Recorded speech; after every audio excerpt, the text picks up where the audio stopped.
Mass ఆడియన్స్కి family drama and comedy అంటే ఇష్టం, కానీ హర్రర్ జోనర్ థ్రిల్లర్కి వాళ్ళని ఎలా ఇటు సైడ్ తిప్పుతారు? అయ్యో, హారర్ కున్న మాస్ అపీల్ మీకు అసలు వేరే దేనికి ఉండదండి. హారర్లో విపరీతమైన మాస్ అపీల్ ఉంటుంది. మాస్ ఆడియన్స్ హారర్ సినిమాకి వస్తే వాళ్ళే సైలెన్స్ రాగానే అరుస్తుంటారు వాళ్ళే.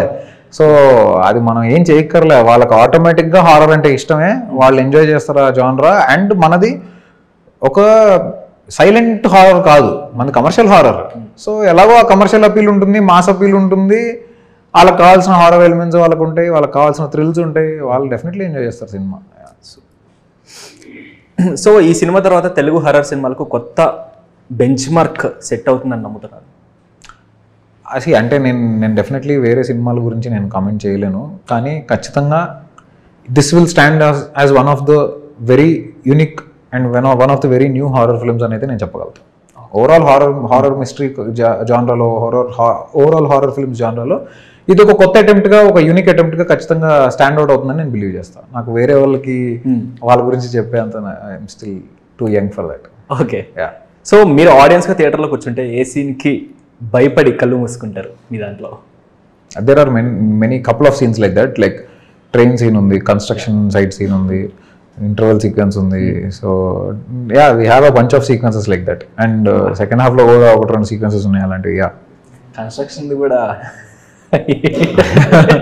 భాగ్యం భాగ్యం భాగ్యం నువ్వు చెప్తే మానేస్తా అంటాడు చివరికి. సో అమ్మో ఆ సీను నాకు రెడ్ కల్పించినప్పుడు నాకు అదే గుర్తు వస్తుంది. ఓకే, సో మీ సినిమా ఒక హర్రర్ రైడ్ అయితే దానికి గోస్ట్ హౌస్ అంటారా లేకపోతే రోలర్ కోస్టర్ అంటారా? అంటే నాకు అర్థం కాలేదండి. అంటే సినిమా మొత్తం ఒక హర్రర్ ఫిల్మ్, దాన్ని ఒక గోస్ట్ హౌస్ సంబంధించిన ఒక స్టోరీ లాంటిది అంటారా లేదా రోలర్ కోస్టర్ అంటారా? రోలర్ కోస్టర్, ఎందుకంటే it's not just something that happens in one house or one place. ఒక ప్లేస్లో వెళ్ళి ఆ ప్లేస్లో ఆగిపోయి అక్కడే జరిగే కథ కాదు, ఆ ప్లేస్లోకి వెళ్ళిన తర్వాత ఉండే కాన్సిక్వెన్సెస్ వల్ల జరిగే కథ. సో ఖచ్చితంగా రోలర్ కోస్టర్. సో కిష్కందిపురిలోని విలన్ ఎవరైతే ఉన్నారో ఆ చేసిన పర్సన్ అది చాలా బాగుంది. So what about that character ఏం చెప్తారు? యా, ఆ క్యారెక్టర్కి శాండీ మాస్టర్ తప్ప ఇంకెవరిని ఇమాజిన్ చేసుకోలేమని చెప్తాను. ఎందుకంటే it needs guts to do that role. It needs so much of effort, patience, perseverance and consistency to do that role.